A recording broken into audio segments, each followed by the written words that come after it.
Consider a circular disc of radius 20 centimeter with center located at the origin. A circular hole of radius 5 centimeter is cut from the disc in such a way that the edge of the hole touches the edge of the disc.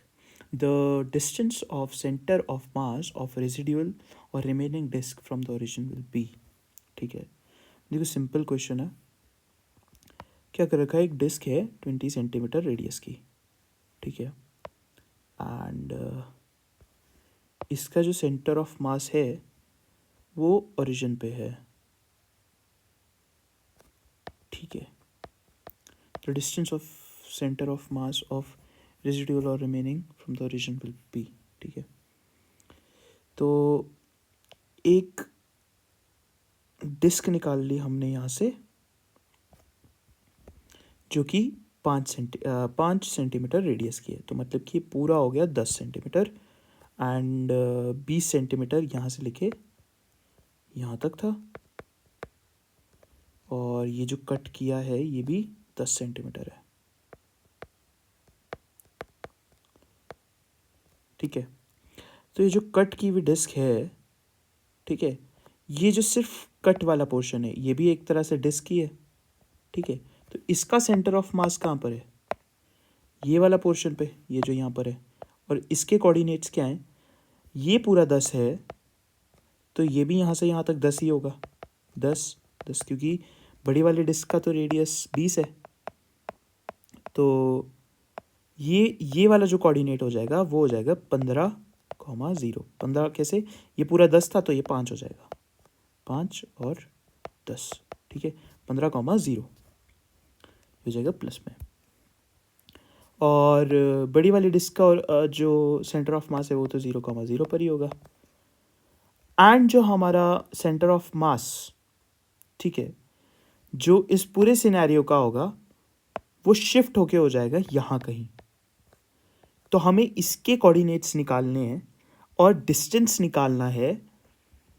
ठीक है, the distance of centre of mass of residual. ठीक है, residual मतलब कि ये पूरा बचा हुआ जब हमने इसमें से डिस्क काट के निकाल दी. Of the remaining disc from the origin will be, मतलब कि ये वाला डिस्टेंस हमें बताना है. तो ये वाला जो कोऑर्डिनेट होगा वो होगा XCOM जो हमें निकालना है, कॉमा 0, क्योंकि y एक्सिस पे तो कुछ है ही नहीं इस पे, है ना. तो बेसिकली ये XCOM निकालना है हमें.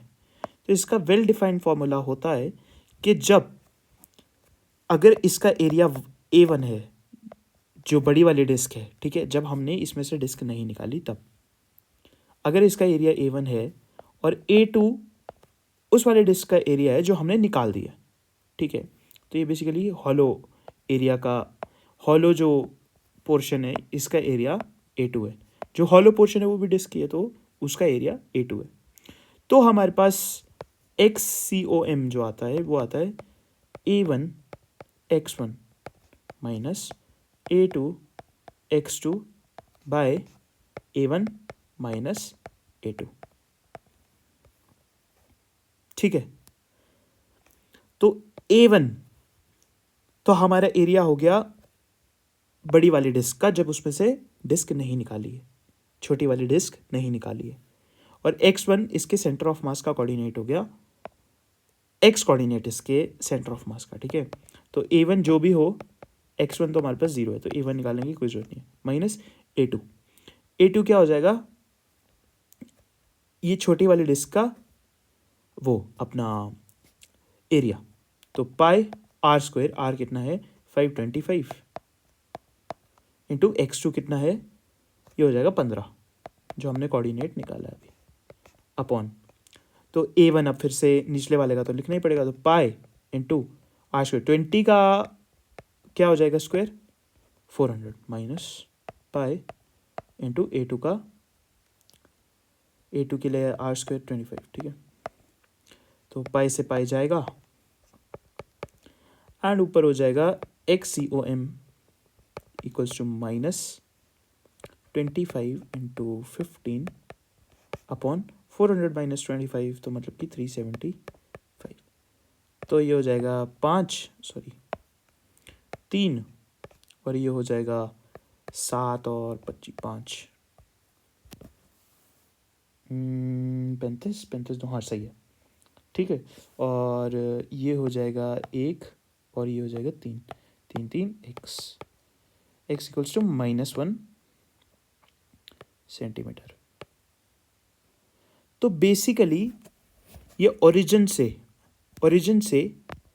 -1 सेंटीमीटर पिछली तरफ चल जाएगा, मतलब कि ओरिजिन से इसका जो डिस्टेंस है वो 1 सेंटीमीटर होगा। तो आंसर क्या है हमारा इस पूरे क्वेश्चन का? हमें यही बताना ना, distance of new centre of mass from origin, तो वो हो जाएगा 1 सेंटीमीटर। तो डी ऑप्शन हमारा करेक्ट हो जाएगा। तो इसमें कोई डाउट नहीं होगा, ठीक है, ये मैं होप करता हूँ। बाकी डी वाला हमारा आंसर हो जाएगा। ये हमारा फॉर्मूला होता है इसका, ये वेल नोन फार्मूला है, बल्कि इसको बिना फार्मूले के भी कर सकते हो तुम।